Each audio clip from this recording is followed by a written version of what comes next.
Kumusta na kanyang lahat? Happy Tuesday sa ating lahat. Maganda ang araw ngayon. Walang ulan. Walang ulan. Luto tayo ng atay ng manok.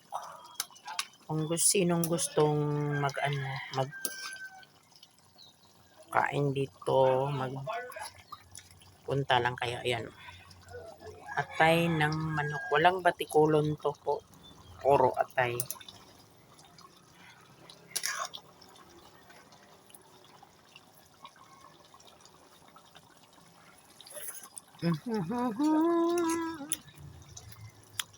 It's yummy, yummy, yummy. Basta tayo ang magluto, yummy talaga. Depende yan sa panlasa ng tao.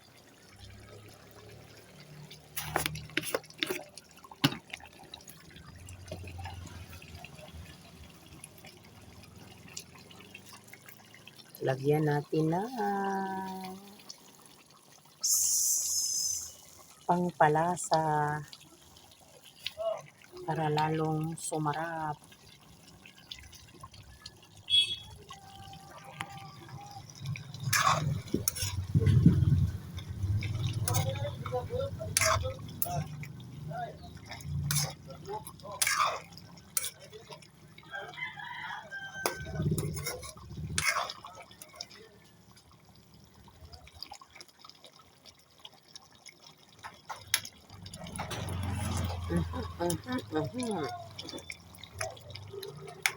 Yummy na yummy.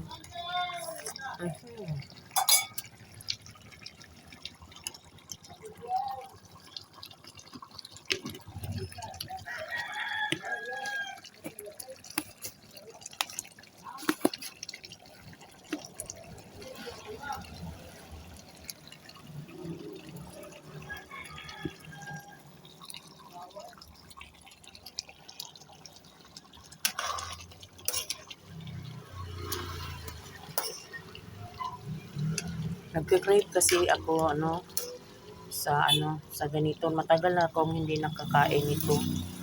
Mula nang naghinto sa pagluluto. Ay nagke-crave ako nito. Wala nang masyadong lamas-lamas, importante. Timplahan mo ng maayos at maayos pagkaluto para ganyan lang. Yung sabaw mo kailangan sticky. Pag nilagyan mo ng sabaw, kailangan sticky at masarap. Hindi yung sabaw na lang, yung hindi sticky, parang lang, sabaw lang ng tinola, hindi yun. Ito ang sabaw na masarap ikumot-kumot ng kanin. Yan. Ayan. Sarap yan.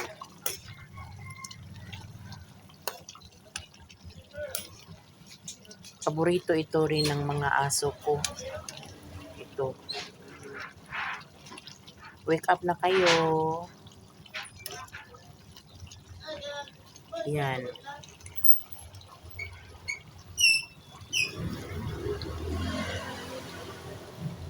Yummy, yummy. Mga pala, kahapon, bumili na ako ng bigas. Tapos kahapon, sobrang mahal ng bigas talaga. Sobrang mahal ng bigas ngayon.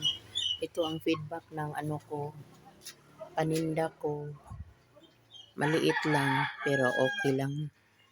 Ayan, nakabili na ako ng bigas. Marami na akong bigas andun sa loob. Ang iba, tayo. Pag may piras, talagang bibili talaga ako kahapon kasi marami kahapon ang nag-hoard ng bigas. Ayun. Kaya, sorry na lang sa ating walang mga pera, hindi tayo maka-hoard.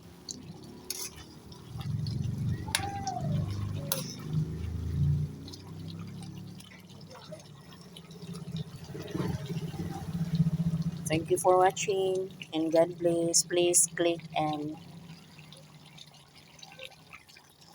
subscribe my YouTube channel. Leng!